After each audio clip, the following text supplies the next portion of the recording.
جمال الوجود بذكر الإله وتصفو الحياة بنور هدى. لیکن حضور صلی اللہ علیہ وسلم نے فرمایا کہ حضرت فرمائیں گے ان سے کہ تم اللہ کے دوست حضرت ابراہیم علیہ السلام کے پاس جاؤ تو وہ حضرت ابراہیم کے پاس حاضر ہوں گے. کون؟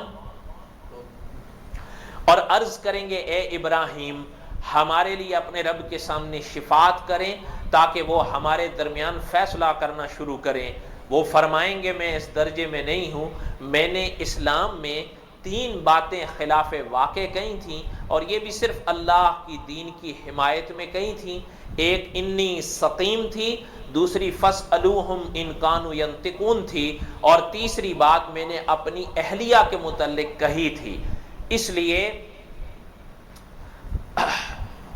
مجھے آج اپنے نفس کی فکر ہے، لیکن تم حضرت موسیٰ کے پاس جاؤ.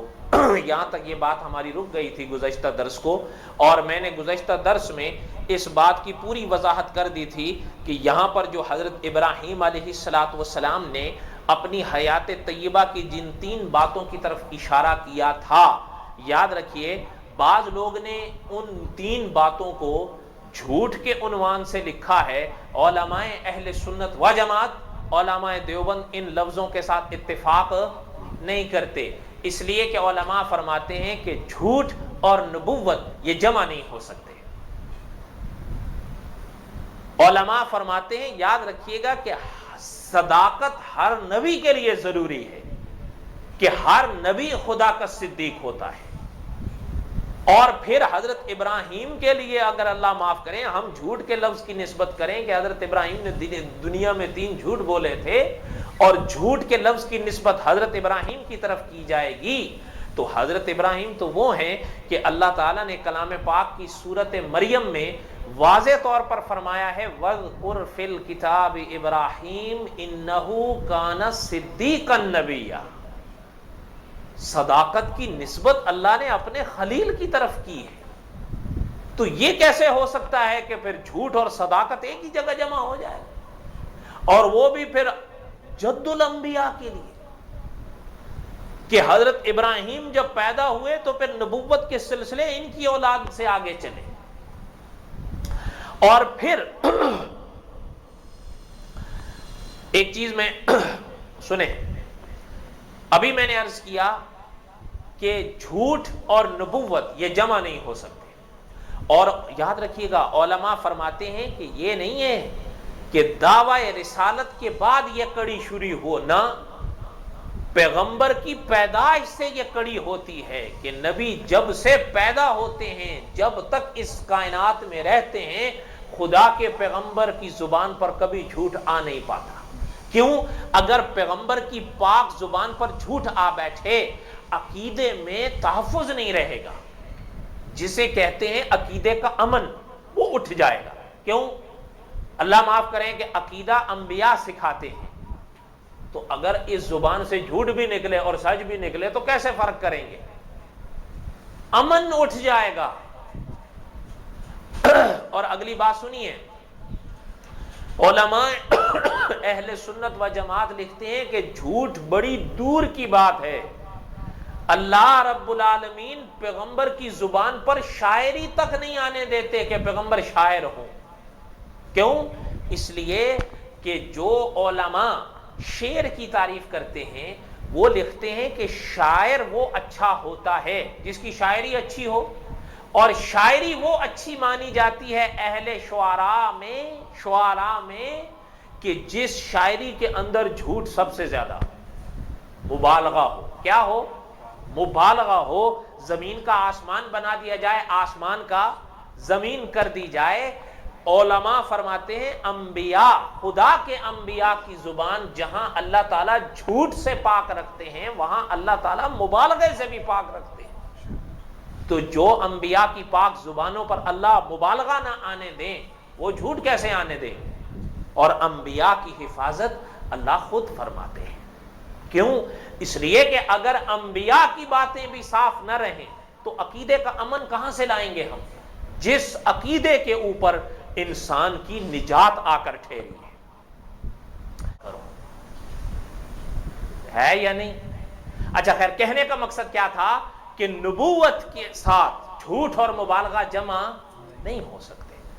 تو یہاں پر جو حضرت نے اشارہ فرمایا ہے کہ ان لوگوں نے، یہاں پر باقاعدہ صحیح ترجمہ کیا گیا ہے خلاف واقع، اشارہ کیا گیا خلاف واقع، اس کی وضاحت آ رہی ہے. لیکن جو لوگ اس کو 3 جھوٹوں سے تعبیر کرتے ہیں، علماء اس لفظ کے ساتھ اتفاق نہیں کرتے. یاد رکھیے گا، علماء فرماتے ہیں، یہ دیکھیے اب ان میں 3 باتیں ارشاد فرمائی گئی. کتنی؟ 3. ان میں سے جیسے ایک فرمائی گئی فَاسْأَلُوهُمْ إِنْ كَانُوا يَنْطِقُونَ. فَاسْأَلُوهُمْ إِنْ كَانُوا يَنْطِقُونَ. یہ کس موقع کی بات ہے؟ اس کی وضاحت میں نے گزشتہ درس میں پوری کر دی تھی کہ جب قوم میلے میں گئی اور میلے سے واپس آنے سے پہلے پہلے حضرت ابراہیم آئے، ہتھوڑا کلہاڑا لے کر بتوں کو توڑ پھوڑ دیا، اور ان کی مورتیوں میں جو بڑا دیوتا تھا ان کا، وہ کلاڑا وہ اس کی گردن پر رکھ دیا، چلے گئے دروازہ بند کر گئے. اب وہ جب میلے ٹھیلے سے واپس آئے، انہوں نے جو کھولا تو آگے سب کچھ چکنا چور ہوا ہے، اور ایک بڑے حضرت صاحب ہیں جو کھڑے ہوئے ہیں، وہ کلاڑا بھی ہے. یہ کیا ہو گیا؟ مختصر قصہ یہ کہ ایک نے، اور اللہ تعالیٰ نے اس ایک کی بات ہمیں قرآن میں سنائی ہے کہ وہ ان سے کہنے لگا کہ ایک صاحب ہیں جن کو لوگ ابراہیم کہتے ہیں، وہ نہ ہو انہی کا ہی کام ہو، علیہ السلام، وہ لے کے آؤ. حضرت کو لایا گیا. انہوں نے حضرت ابراہیم سے پہلے تو بڑے علماء فرماتے ہیں بڑے نرمی سے پیار سے، پہلے تو نرمی پیار سے پوچھا جاتا ہے نا، یہ آپ نے کیا ہے یا نہیں، آپ نے کیا ہے. اب اس کے 2 ہی جواب ہو سکتے ہیں، یا سچ یا کہ ہاں یا نہ. اگر ہاں کرتے ہیں سچ ہے، اگر نہ کرتے ہیں جھوٹ ہے. علماء فرماتے ہیں ابھی حکمت کا تقاضا اس موقع کا نہیں آیا تھا کہ برملا ہاں کر دی جائے، برملا ہاں کر دی جائے. ابھی تو یہ ابتداء زمانہ ہے، ابھی تو نمرود سے مناظرے باقی تھے، ابھی تو کعبہ بنانا باقی تھا. کیوں؟ کعبہ تھا، لیکن حضرت نوح علیہ السلام کے زمانے میں جو طوفان آیا، علماء فرماتے ہیں کہ دیواریں شہید ہو گئی تھیں، بنیادیں اس کی موجود تھیں، لیکن دیواریں، ابھی تو وہ کعبہ بنانا باقی تھا، ابھی تو حضرت اسماعیل کا پیدا ہونا باقی تھا. کہ علماء فرماتے ہیں ابھی تو حضرت اسماعیل کی اولاد سے حضرت محمد الرسول اللہ کا آنا باقی تھا. اس لیے حکمت کا تقاضا یہ نہیں تھا کہ ابھی یوں کہہ دیا جائے کہ نہیں، یا یوں کہہ دیا جائے ہاں. ابھی اس کا تقاضا نہیں تھا، نہ حکمت تھی. لیکن اگر نہ کہتے ہیں تو یہ زیب نہیں ہے. کیوں؟ اس لیے کہ انبیاء اور جھوٹ جمع، اور پھر یہ تو جد الانبیاء ہیں جن کے بارے میں حضور نے پیدا ہو کر فرمایا تھا اپنی حیات طیبہ میں کہ میں حضرت ابراہیم کی دعاؤں کا پھل ہوں. تو کیسے ہو سکتا ہے؟ اس موقع پر حضرت ابراہیم نے یہ جواب ارشاد فرمایا تھا فَاسْأَلُوهُمْ إِنْ كَانُوا يَنْطِقُونَ. یاد رکھیے گا، علماء فرماتے ہیں اس کو اہل زبان کی زبان میں کہا جاتا ہے توریہ. کیا کہا جاتا ہے؟ توریہ. یہ توریہ کیا چیز ہے اس کو سمجھیے گا. علماء فرماتے ہیں جب بات کرنے والا بات کرتا ہے، ٹھیک ہے، اس کی بات کو جب وہ بات کرتا ہے عام طور پر 2 معنی اس بات کے نکلتے ہیں. ہم ایک کو چھوڑتے ہیں، ایک ہی پر بات کرتے ہیں تاکہ وقت بچ جائے.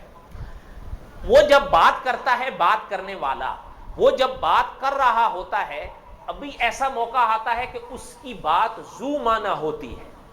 کیا ہوتی ہے؟ ذو معنی. اس کے 2 معنی ہوتے ہیں. کیا ہوتے ہیں؟ 2 معنی.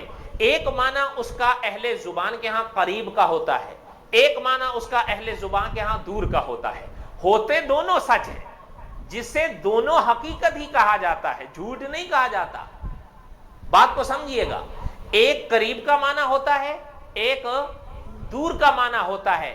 اب یہ سننے والے کا اپنا فہم ہے کہ وہ آگے کا معنی لیتا ہے یا پیچھے کا لے لیتا ہے.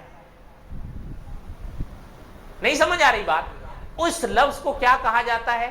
توریہ. کیا کہا جاتا ہے؟ توریہ. علماء جانتے ہیں کہ علم کی اقسام میں ایک علم ہوتا ہے، اسے علم بدی کہتے ہیں. کیا کہتے ہیں؟ بدی. علم بدی. اس علم کا تعلق بولنے سے ہوتا ہے. کس سے ہوتا ہے؟ یہ سمجھیے گا اس بات کو. کس سے ہوتا ہے؟ بولنے سے ہوتا ہے. علم بدی. اچھا یہ علم کیا کام کرتا ہے؟ میں آپ سے پوچھتا ہوں، ایک علم ہے اسے کہا جاتا ہے علم حساب. کہا جاتا ہے یا نہیں؟ آپ سمجھ سکتے ہیں کہ یہ علم حساب کا کام کرتا ہے. ٹھیک سمجھ رہے ہیں نہیں بات کو؟ اچھا ایک علم ہوتا ہے اسے کہا جاتا ہے علم منطق. کیا کہا جاتا ہے؟ علم منطق. یہ علم بولنے میں جو دلائل ہوتے ہیں نا، جو بولنے سے تعلق رکھتا ہے، اس میں یہ علم کام کرتا ہے. اچھا اب ذرا سمجھیے گا، علم تعبیر سمجھ میں آ رہا ہوتا ہے کہ یہ علم کس مرحلے میں کام کرتا ہے؟ خوابوں. ٹھیک ہے نا؟ اچھا ذرا سمجھیے گا بات کو. علم طب پتا چل رہا ہے یہ علم کا دائرہ کس بارے میں کام کرتا ہے؟ بالکل میڈیکل. اچھا بات سمجھ گئے نا؟ اتنی مثالیں تو کافی ہیں. اسی طرح علم بدی یہ کہاں کام کرتا ہے؟ بولنے کے دائرے میں. کس میں؟ بولنے میں. اچھا بولنے کے دائرے میں دو دھاریں نکلتی ہیں، یا بولنے والا اچھا بولے گا یا بولنے والا برا بولے گا. ٹھیک ہے؟ سمجھ رہے ہیں؟ ٹھیک ہے. اچھا یہ علم بدی یہ جو لہر آ رہی ہے اچھا بولنا، اس طرف بہتا ہے. کس طرف بہتا ہے؟ اچھے بولنے کی طرف بہتا ہے، اور یہ بولنے پر کام کرتا ہے. اس علم کو کیا کہتے ہیں؟ علم بدی. علم بدی کے علماء کے ہاں یہ توریہ جو ہوتا ہے نا، توریے والی بات، یہ بات کے اندر ندرت پیدا کرنے کے لیے ہوتا ہے. ندرت کیا ہے؟ جسے کہتے ہیں انوکھا پن. اب سمجھ میں آئی بات کہ ابھی بھی نہیں آئی؟ نہیں سمجھ میں آئی بات؟ توریہ کیا کام کرتا ہے؟